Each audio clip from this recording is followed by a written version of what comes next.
10 বছর পর ছেলেকে দেখতে আমেরিকা থেকে আসতে চেয়েছিলেন বাবা, আর ছেলের ইচ্ছে ছিল বাবাকে জড়িয়ে ধরার। নিউ ইয়র্ক প্রবাসী ব্যবসায়ী মোহাম্মদ নাসের আক্তার ফিরেছেন ঠিকই, কিন্তু একেবারেই খালি হাতে, কফিনে করে। সকাল 9টার দিকে এমিরেটস এয়ারলাইন্সের একটি বিমানে রাজধানীর হযরত শাহজালাল আন্তর্জাতিক বিমানবন্দরে মরদেহ এসে পৌঁছে। আনুষ্ঠানিকতা শেষে 10টার দিকে ছেলে নাঈম আহমেদ এবং দুলাভাই আলী আফজাল সহ স্বজনরা মরদেহ গ্রহণ করেন। পরে রাজধানী ইস্কাটনে মরদেহ নেওয়া হলে আত্মীয়রা কান্নায় ভেঙে পড়েন।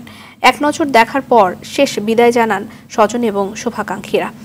আগামীকাল গ্রামের বাড়ি টেকনাফের শাহপুরীর দ্বীপে পারিবারিক কবরস্থানে জানাজা শেষে দাফন সম্পন্ন হবে। স্বজনরা জানান 13 মে হার্ট অ্যাটাকে মারা গেছেন তিনি।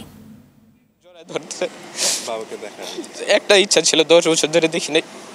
আমাকে দেখতো 10 বছর পর আমি কিরকম হয়েছি, তার ছেলে কিরকম হয়েছে